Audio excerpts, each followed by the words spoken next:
Ya, selamat malam. Masih dengan Andika, saya pada malam hari ini akan menjelaskan mengenai project design database saya.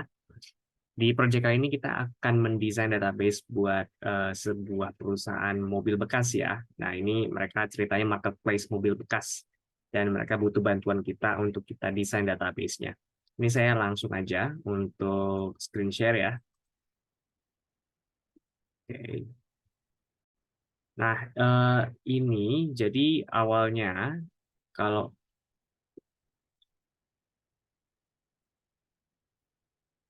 awalnya kita akan bermula dari sebuah misi ya. Jadi misinya di dalam aplikasi website ini diharapkan seller, yaitu orang yang menjual mobil bekas itu bisa melakukan upload iklan dan mengizinkan apabila memang mobil yang mereka jual tuh bisa ditawar gitu. Dan customer tentunya bisa lihat iklan, dalam hal ini customer adalah buyer, tapi mereka juga harus tetap registrasi dulu.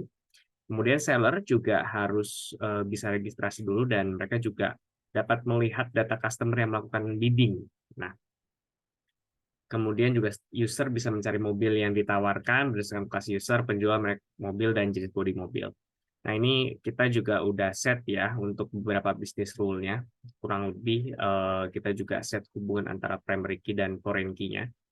Nah, ini adalah desain dari database kita. Jadi kita mempunyai 6 table ya yang untuk mewadahi dari fungsi dan mission sebelumnya. Yaitu pertama kan table car dan table city sebagai parent table kita.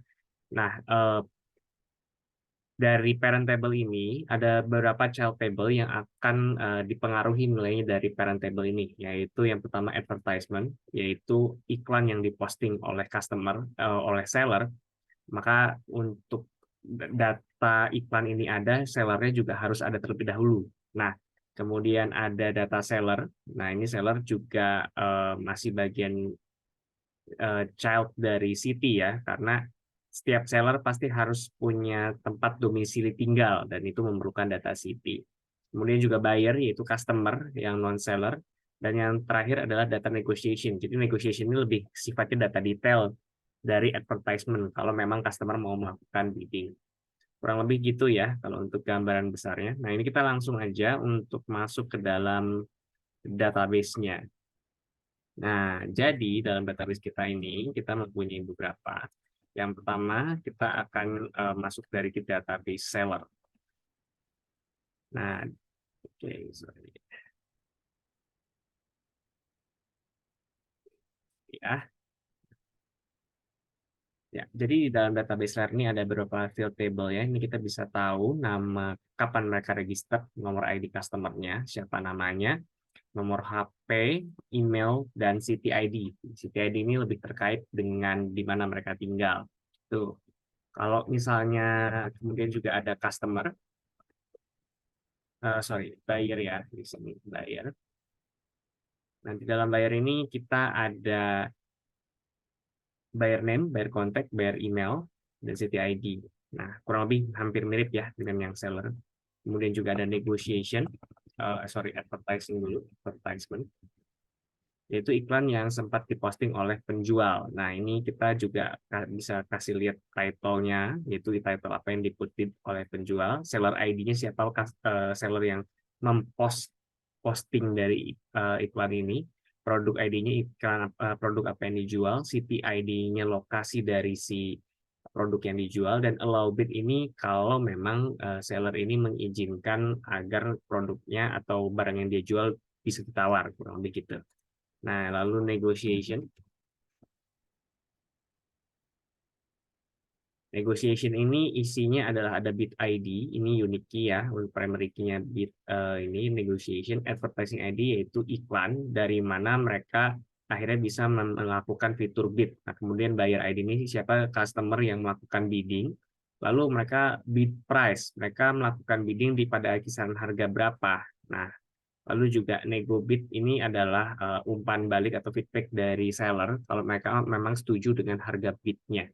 Kurang lebih seperti itu. Nah, kalau misalnya kita coba untuk lihat query-query yang eh, kita bisa buka di sini, ini kita akan coba masuk dari analytical query. Ini dari segi popularitas mobil. Jadi kalau misalnya kita lihat di sini, Toyota Yaris ini yang paling banyak didapatkan bidnya gitu ya, paling banyak di nego. Akhirnya customer itu banyak sekali yang suka untuk pakai Toyota Yaris. Ini kita juga bisa melihat ya dari sini kurang lebih gitu kalau misalnya untuk yang apa namanya kita menggunakan model yang teratas gitu. Nah, kemudian juga kita juga bisa melihat ya kalau perbandingan antar harganya gimana.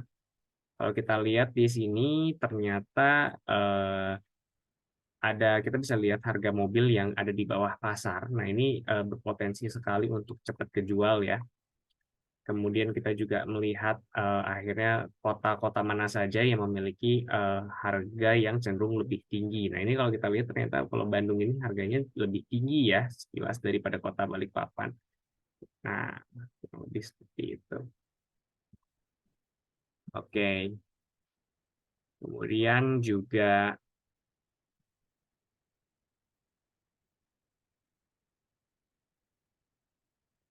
oke. Nah, kurang lebih seperti itu ya penjelasan dari saya. Eh, Masih banyak ya, kalau misalnya masih banyak lagi, mungkin saya akan tunjukkan beberapa satu lagi. Nah, ini contoh kalau untuk analytical query ya, query transaction. Query transaction ini gunanya adalah query yang diperlukan untuk kegiatan day-to-day business. Misalnya kita memerlukan cek nama mobil yang berasal dari customer dengan nama Tari, itu dia punya berapa mobil yang akhirnya dia post di dalam aplikasi kita. Nah, ini kita bisa cari ya. Nah, ternyata kalau kita lihat di sini, Tari itu mempunyai 5 postingan. Nah, ini ada Toyota Calya, ada Hitch Gia. Nah, ini ternyata dia punya 2 mobil ya. Nah, ini nggak mungkin ya. Sebenarnya jarang ya orang punya 2 mobil.